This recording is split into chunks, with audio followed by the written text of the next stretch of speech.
What's going on, everyone? Jeremy here from the Quartering, and this non-recession is hitting in a variety of ways, apparently.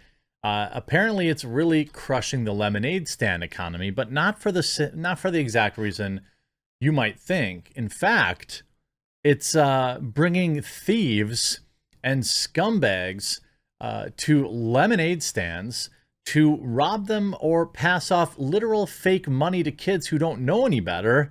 And, well, at least in this particular case, it's been a spectacular backfire, and sometimes I like to provide some good news every once in a while, and so this video hopefully will do that. We're going to get right into the story.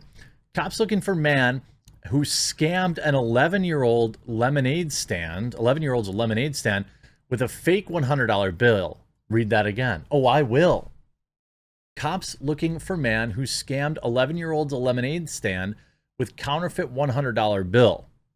This via Browdigan over at Louder with Crowder, and we're going to get into all that after a super quick word from this video's sponsor. Huge shout out to this video's sponsor, Meta PCs. Look, you've been around, you know that I've been talking about Meta PCs for a very long time. In fact, it's the primary computer I use. But it's not just because they're a sponsor. It's for so many more reasons. They have fully customizable, configurable PCs, and all the hardest to find parts in stock and ready to go. They also have ready to ship PCs ready for you today.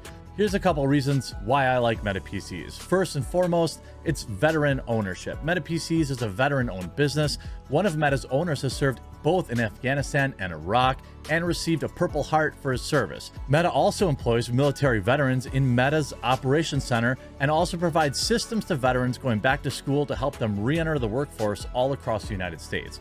They offer financing. It has 100% US-based sales and support. And when you receive your PC, it's ready to go right out of the box. You don't have to get complicated and set things up. You just plug it all in and you're ready to rock. And on top of that, Meta PCs is offering you, my viewer, a huge discount when you use the link in the description or you use promo code TheQuartering. If you use my code at checkout, not only do you save money, but you support my content and a company that will not bow to cancel culture. So maybe you're not ready to pick up a new computer today, but when you are, remember to go to metapcs.com and use promo code TheQuartering to support me and to save money. And everybody wins. You may not be ready to buy a computer right now, but when you are, remember code TheQuartering. They're a super strong sponsor of the channel. Stuck with me through several cancellation attempts, and it's the computer I and my family all use. Jeremy, hey, is 11 years old, and he's already a budding entrepreneur with a vending machine business, a lawn mowing business, and a lemonade snack stand. It was the lemonade stand that taught Jeremy a valuable lesson that all business owners learn at some point in their career. People suck. Like, for example, the man who scammed Jeremy, an 11-year-old running a lemonade stand with a fake $100 bill. Police would like your help hunting down the man to make an example out of him. Here he is, pictured here, what appears to be some sort of cell phone footage. Quote, while our detectives work hard to bring closure to every case, this case struck a particular chord with them, and they want to do everything they can to get justice for Jeremy and catch this counterfeiter. The scumbag in question bought $15 worth of munchies. Jeremy needed to scrape together all of his earnings that entire day to give him $85 in change. Jeremy thought the bill looked weird and confirmed at a local gas station that it was indeed fake. While the community has been rallying around Jeremy, police still want to find the man who did this because really F this guy. Little dude wasn't even planning on keeping all the money for himself. Some of it was being reinvested in his business, which is a lesson our president could stand to learn. And some of it was being sent to his family in Ukraine. Here's hoping police capture the man. He's forced to hand back the money to Jeremy, literally in his hand, $5 at a time, counting it out like he's on a game show. Then he gets a kick in the groin. I mean, the thing is, you have to be a special kind of piece of garbage to do this, like special. And I've got even more stories about this going on around here too. And it's not even the first time this happened. But I have good news to report. The kid just didn't know any better. The gas station worker called the PD, who are now looking for the suspect accused of giving him the bogus bucks. Very exhausted from working all day on a sunny day and felt sad and disappointed, said Jeremy. He was using half the money to fund some of his other businesses, and for spending money, the other half was to send other families like his, in Ukraine. I feel really bad. They have to suffer through this. The bad guys didn't deter him. Jeremy was back out on Friday selling food and drinks. Neighbors were looking out for him, giving him a marker to detect the counterfeit bills and buying snacks to help him get his money back. Because he didn't even, not only did he lose 85 of his own dollars, but they also took $15 worth of his merchandise. Now, a neighbor set up a GoFundMe, and by the way, yes, I hate GoFundMe too, but not everything has to be a battleground.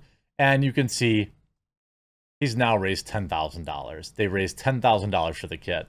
That's plenty of money. I think that, you guys, I mean, if you really feel like you have to throw him a few bucks, you can, but 10K is obviously enough. I think that's pretty good. And they posted just a few minutes ago, hello all, I wanted to post a quick update and say thank you again. This was set up with the hopes that we could get Jeremy successfully set up to reopen his stand again. With all the love and support that he has gained worldwide now has completely exceeded my hopes. Needless to say, I, as well as Jeremy's family, are completely overwhelmed. He doesn't know the amount of love and support you've all sent just quite yet. We are trying to figure out how to do this. Right now, I'm setting up Jeremy's parents as beneficiaries to this fundraiser so they can withdraw directly. I believe once this is done on both party sides, it will show up here on the page. Rest assured that 100% of the money, minus GoFundMe fees, is going to the family. I don't have my personal banking, linked here, and so on and so forth. And then, yeah, people around the world come together. You can see just in the donations, greetings from Holland. You can see, hi, Jeremy, saw this awful news on Reddit. Hey, buddy, saw this story on the Dutch news. I mean, that's awesome. Now, here on the Facebook page, you can see Everett, Washington. Can you identify this individual took advantage of an 11-year-old running a lemonade stand? Over the summer, an 11-year-old Jeremy spent his allowance money to set up a lemonade stand on Beverly Boulevard. As he worked in the sun trying to earn a little extra spending money, he was approached by the pictured suspect, who offered him a $100 bill in exchange for a drink, but asked for exact change. Jeremy did his best to ring in his allowance money to give the suspect $85 in change. After the suspect left, he knew something was up. While our detectives work hard to bring closure to every case, this one struck a chord. Here's our number. We ask that the community either call our tip line or send us a Facebook message. You can see we've seen about the Facebook page and basically the entire world coming together. I assume that this clown is going to get caught. How about this story from just 2 weeks ago? We're not in a recession, though. Kid selling lemonade for 50 cents. By the way, that's a good deal. I think it's $1 a cup, $1 a cup in my neighborhood when the kids sell it. But it's a full red Solo cup. So that's 12 ounces or 16 ounces. So that's a fair price. Here, 11-year-old's lemonade stand robbed in Toledo. Grace Roughton, 11, was selling lemonade Saturday outside of her Toledo home. She was raising money for her church. And everything was going according to plan until two young boys riding on a four-wheeler came by to buy glass. They left in that lemonade stand, but then came back. He said, how much would a pitcher of lemonade be? And I went inside to ask my mother. I came back and I was like, he's gone. I was outside with the pitcher and I was like, okay. And I sat there for a little while and noticed my entire box was gone. Grace said she realized the money she earned was gone. She was in shock. I ran inside, told my mom. Me and my brother ran outside of the car looking for them, and my mother made the police report. So far, no money has been returned and no word on the identity of the two boys, who are described as middle school aged. I'm sure they'll be caught too. But I mean, what's going on out there? How about this one? Also, this year, somebody robbed their Tacoma lemonade stand. This is the third one in the last 2 months. But the girls are back in business. Tacoma, Washington. When Grace DeWitt recalled their daughter and niece's lemonade stand getting taken, it was like something out of a movie. You know, we had a customer right behind them. We're all in kind of shock. She told the Tribune, all we could We could all just couldn't believe he did it because he did it with a smile on his face. On Sunday, DeWitt reported to Tacoma PD that a young man reached behind the stand's cash register and stole $80 late that afternoon. The stand is ready to assemble, white counter space with 9 green compartments and a yellow and white striped overhand or whatever. The suspected robber stopped by once before the robbery and told the girls he forgot to bring cash. When he came back, he asked for a cup of lemonade. He said he wanted change for something for 25 cents. He wanted change for a 5. Grace DeWitt said he was like, oh, I'm going to buy one more thing. And instead of picking out from the assorted food laid out on the stand, the man reached over the counter, grabbed a stack of $5, $10, and $20 bills from the open cash register. The man ran across the street, entered a blue SUV with 3 other people in it. I mean, and these kids are out there like they made enough money to buy snow cone machines, so now they're going to be able to have snow cones. This is Tacoma, Washington, too. Another person in Washington. I wonder if it's the same person. I mean, absolutely sad. But it's good to see these kids out there learning some entrepreneurial spirit. I definitely ran a lemonade stand when I was young, too, and I hope that these losers get caught. In Jeremy's case, well, he sold a lot of lemonade today. I hope you enjoyed this video. We'll talk to you again real soon.